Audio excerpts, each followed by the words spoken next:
Good evening and welcome to our Good Friday activity for Holy Week for St. James Church. Um, we will be doing a couple short little activities. There is quite a few readings, so just be prepared for a little bit longer video than normal. We've got a couple little things we're going to do on this Good Friday. Hopefully you will have all been able to participate with us this week. Hopefully you've had a great week so far. But as we go through the next couple days, realize with today and tomorrow, the tone is a lot different than what it has been for the rest of the week. Okay, I might pick up a little bit from Monday, Thursday with a little bit, and then kind of come forward. So let's open with a brief word of prayer. Dear God, show us your way through these activities throughout this Holy Week. Amen. And so tonight's reading is going to be from chapter 15 of Mark, and there is a list of selected verses to read. So I'm going to read one half of them first. We're kind of going to stop and discuss a little bit, do one short activity, and then read the second half because it deals with the crucifixion, the hanging of Jesus on the cross, and then the second half, which is the burial of Jesus in the tomb and the cloth by his friends. And so when we look at what we're talking about, we're looking today at how the religious leaders and those in power wanted to get rid of Jesus. They lied about him, they arrested him. It was a sad day because the authorities put him to death on a cross, and they swapped his death for releasing a prisoner. Even though they knew technically he was innocent, he had not done anything wrong.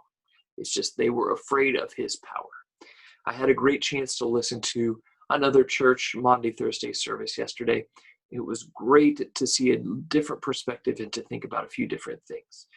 As we learned Thursday, and Monday, Thursday, we had the meal, okay, the bread and the wine and all of those things. We washed the feet together, but also after that, that is where Jesus was betrayed by one of his 12 disciples, and he was denied by one of his disciples, denying that he knew him, which in turn broke his heart. That was Peter.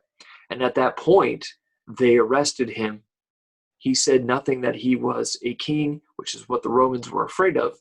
And from that point on, once they finally were able to, quote unquote, get him to say that, though he never did, that was when he was arrested. And so here we are, and Jesus had his trial, and we're going to see and going to read through what happens on this Good Friday. So here I go from chapter 15 of Mark. Very early in the morning, the chief priests, with the elders, the teachers of the law, and the whole Sanhedrin, made their plans. So they bound Jesus, led him away, and handed him over to Pilate. To verse 15. Wanting to satisfy the crowd, Pilate released Barabbas to them. He had Jesus flogged and handed him over to be crucified.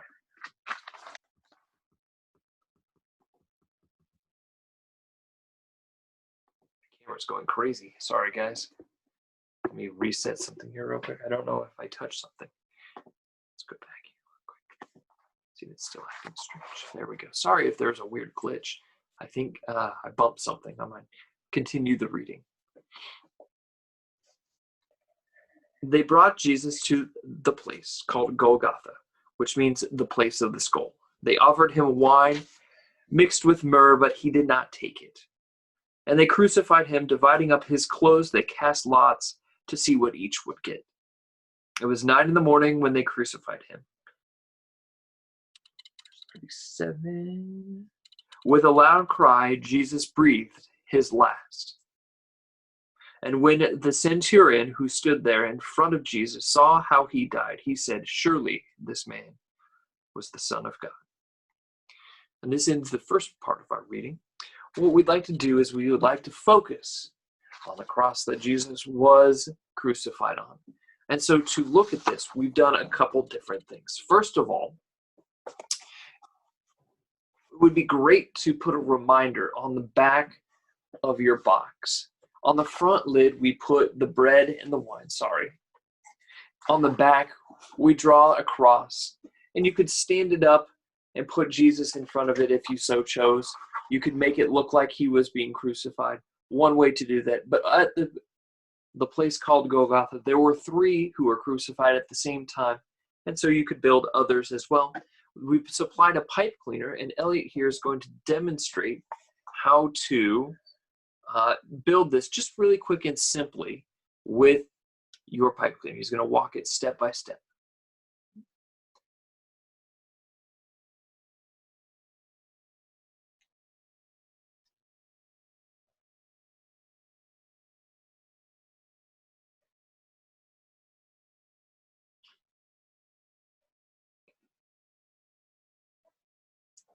All right, go ahead and lay it down. Take a look. All right. Works out pretty well. It's kind of hard to see black on black surface. Elliot, can we bend it back one more time? Elliot's going to show you just one more time how to do that. Watch with his hands in case you missed it. Okay, watch one more time. Elliot's going to kind of walk through it.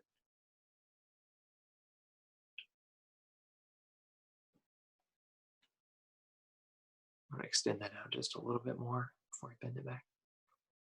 There you go. There we go. Good.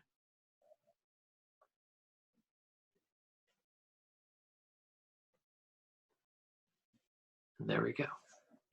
And so, yes, we practiced this a few times, so it is a little bent over. But you get our idea of how to build a cross. There's a couple different ways to do this. This, by far, is probably the easiest. And so we remember that Jesus did die on the cross for us. And how do we see his love for us through what he did for us? We're going to switch back to our last reading. Have that ready to go, bud. Have that ready to go. And then that ready to go for me. All right. We're going to read the last section. We're going to jump to Mark chapter 15 and starting with verse 40 this time. Some women were watching from a distance. Among them were Mary Magdalene, Mary the mother of James the younger, and of Joseph and Salome. And in Galilee these women had followed him and cared for his needs. Many other women who had come with him to Jerusalem were also there. It was preparation day, that is, the day before the Sabbath. So as evening approached, Joseph of Arimathea, a prominent member of the council, who was himself waiting for the kingdom of God, went boldly to Pilate and asked for Jesus' body. Verse 46. So Joseph bought some linen cloth, took down the body, wrapped it in the linen, and placed it in a tomb cut out of rock. Then he rolled a stone against the entrance of the tomb. Mary Magdalene and Mary, the mother of Joseph, saw where he was laid. This ends the reading of our word. And so we're going to use our box this evening to look similar to the rock tomb that was carved into the hillside. And what we will do is, first of all, we will wrap Jesus' body in a linen cloth. This is your small white piece of cloth. You're going to wrap it carefully. We'll lay it carefully in the tomb. And we'll close the lid and put it off to the side.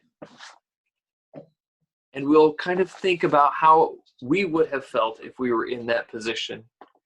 We would think about what kind of sacrifice he had made for us. And we would think about and need to think about how his sacrifice has given us the things that we have today. It was dark. It is scary. It was scary. And that's why I'm leaving the screen dark. And as we sit here and we will wait from this Friday and Saturday until Sunday, which Easter, the celebration of his resurrection,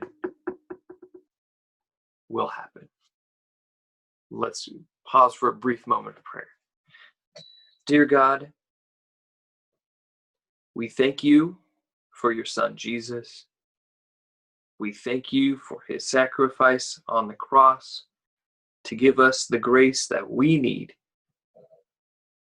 to be the people, the best people that we can be. Amen.